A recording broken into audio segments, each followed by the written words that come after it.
2 years back, everyone was talking about the possibility of default.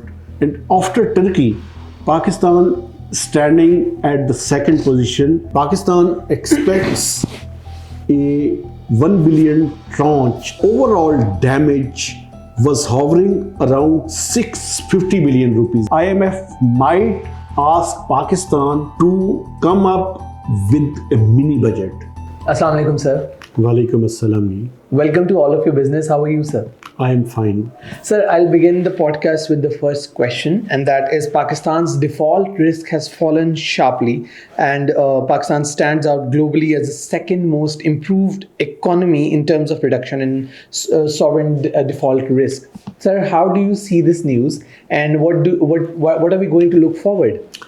Bismillah ar-Rahman ar-Rahim. Thank you very much for having me. Actually, Pakistan has improved a lot in last couple of years. 2 years back, everyone was talking about the possibility of default on account of clearing the liabilities. But Pakistan, first of all, signed an IMF program for 1 year, and Islamabad graduated it successfully. And then Pakistan entered into a medium-term extended fund facility for 36 months.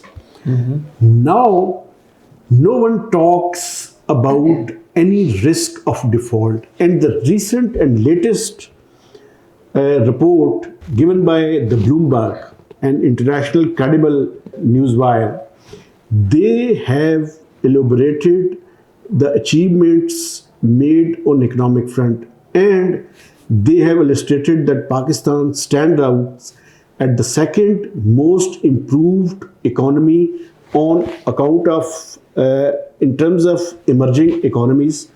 And after Turkey, Pakistan standing at the second position on account of improved macroeconomic situation, as well as reducing the risk of default.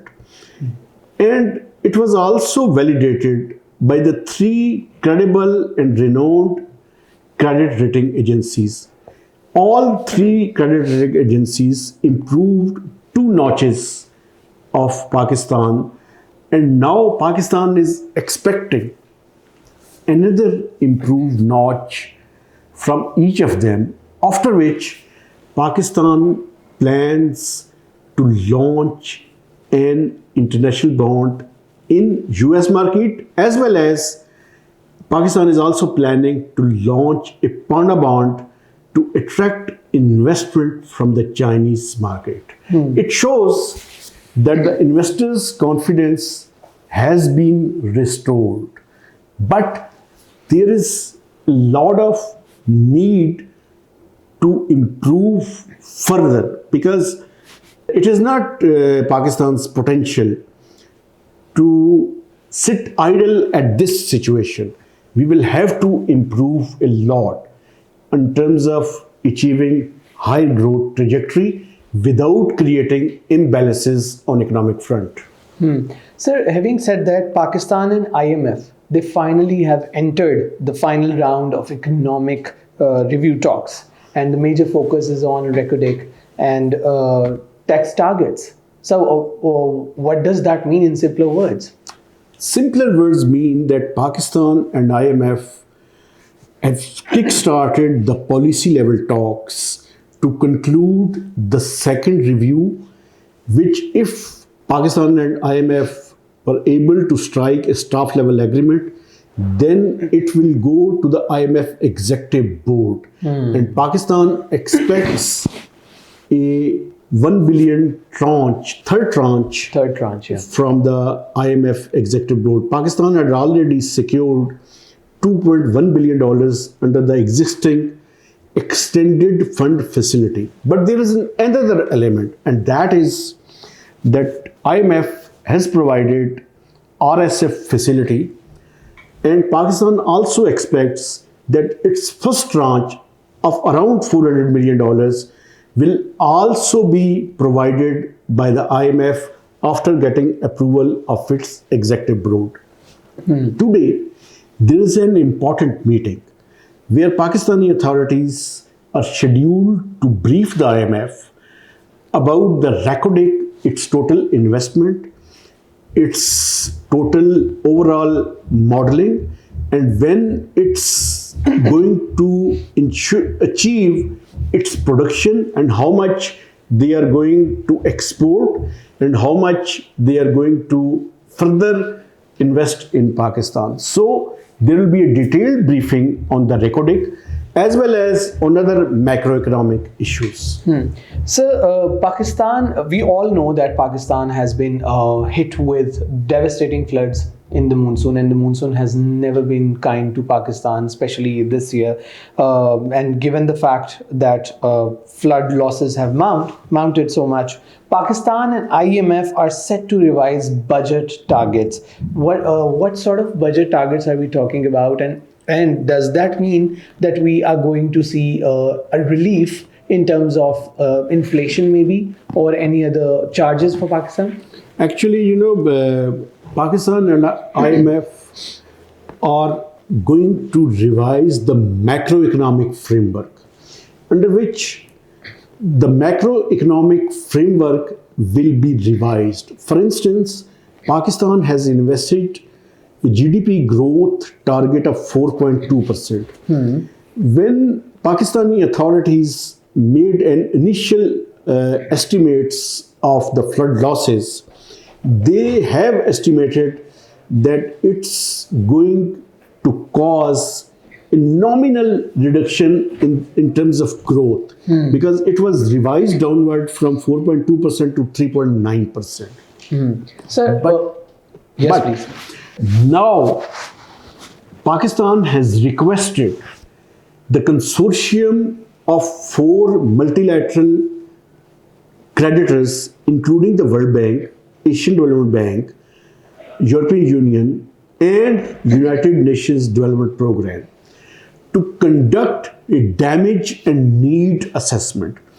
And according to the latest rapid need assessment undertaken by the provinces, Pakistani authorities have calculated that the overall damage was hovering around 650 billion rupees, because earlier when they conducted the initial assessment, there were estimates that the total losses were around 370 billion rupees. So it's almost doubled. But these numbers are not yet finalized. So when the macroeconomic numbers will be revised, then the fiscal framework will also be readjusted. What it means that FBR's target might be revised downward, as well as the non-tax revenue target will also be slashed.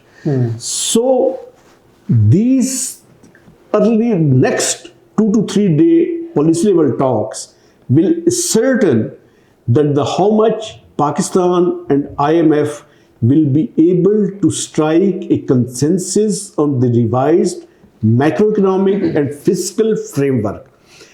If both sides agrees, it means that Pakistan and IMF will be able to strike a staff level agreement.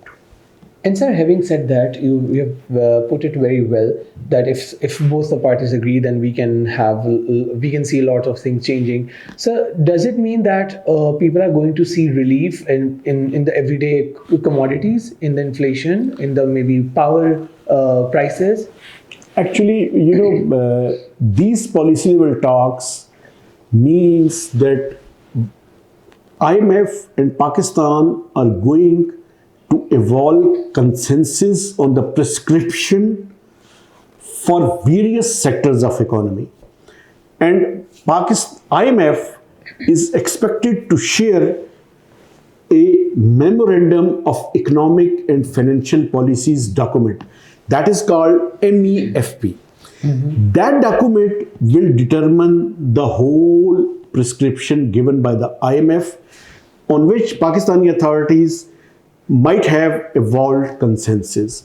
So there are expectations that the FBR's tax target will be revised downward, because FBR had faced a shortfall in the first quarter.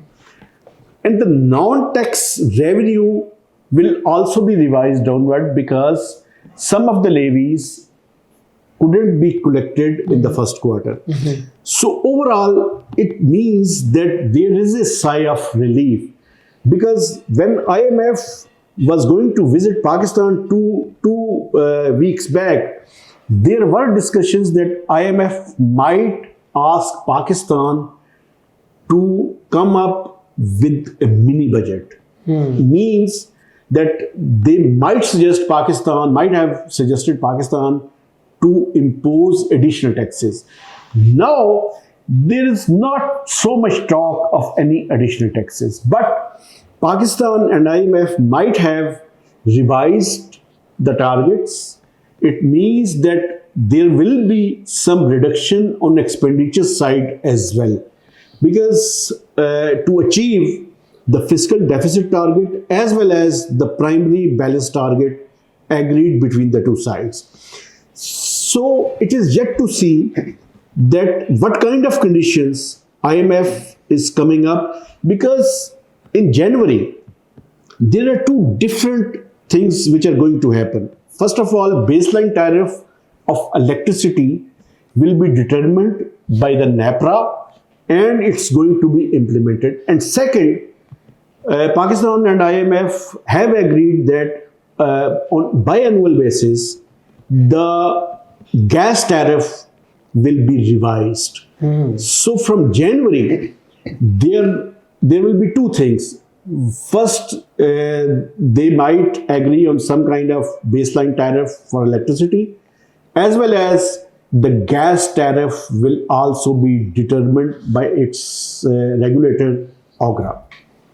Thank you so much, sir. Thank you.